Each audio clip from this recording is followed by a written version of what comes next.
इस बात का उसकी सास को पता था।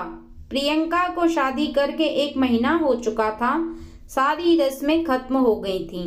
अब गृहस्थी संभालने की बारी थी और किचन भी। प्रियंका ने अपने मायके में ज्यादा कुछ काम किया था नहीं, इसलिए रसोई घर का काम इतने अच्छे से नहीं जानती थी। इस बात का उसकी सास को भी पता था, क्योंकि लड़की देखने के कार्यक्रम के समय प्रियंका के मायके वालों ने उनसे कुछ नहीं छुपाया था और इस बात से उनके ससुराल वाले भी खुश थे कि कम से कम उन्होंने झूठ तो नहीं बोला।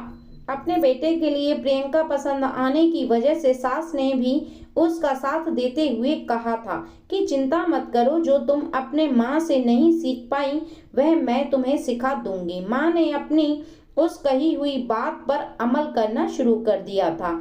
चाय, दाल और ऑमलेट बनाना तो वो पहले से ही प्रियंका को सिखा चुकी थी। आज कोई मसालेदार सब्जी बनाना सीख रही थी। सास ने प्रियंका को लाल मिर्च सिलबट्टे में पीसने को दी, क्योंकि वो खुद भी कई सालों से इसी तरह मसाले पीसा करती थीं।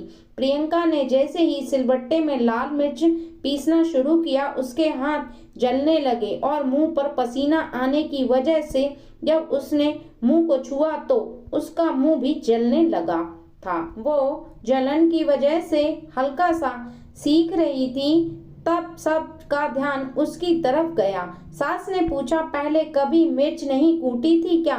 मिर्च कूटते समय हमेशा दस्ताने पहन लेना चाहिए। नहीं मम्मी जी, माँ ने कभी मिर्ची पीसने को दी ही नहीं। हाँ, कभी कभार धनिया और अदरक पीस लेती थी, लेकिन जब भी मिर्ची पीसने के लिए मैं मांगती तो माँ कहती कि तुम इससे दूर रहो, जलन होगी। प्रियंका बोली, ठीक है, कोई बात नहीं, अब अच्छे से हाथ और मुंह धो लो और थोड़ी सी घी लगा लो और साइड पर जाकर बैठ जाओ, थोड़ा आराम मिलेगा। और आगे से ध्यान रखना कि हमेशा हाथ और मुंह ढककर मिर्ची पीसना, सास ने प्रियंका से कहा। प्रियंका के हाथ अभी भी जल रहे थे, जो उसके चेहरे से साफ नजर आ रहा था। महेंद्र अपनी बीवी की ऐसी हालत देख नहीं पा रहा था।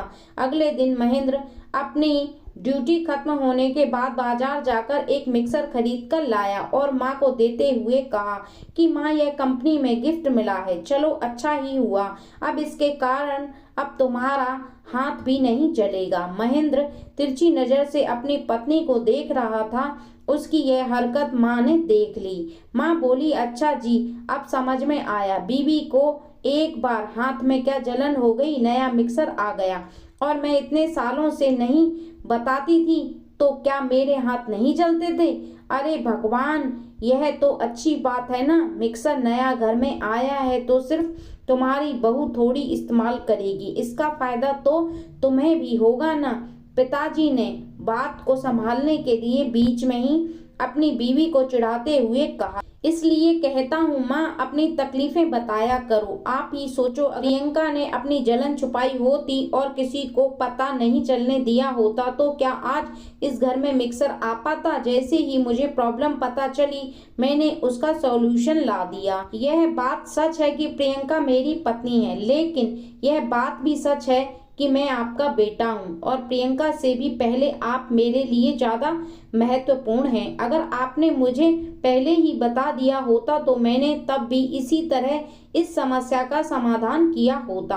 आप अपने बेटे को कभी भी आजमा कर देख लेना, आपके लिए यह बेटा अपनी जान भी दे देगा। महेंद्र ने माँ से कहा।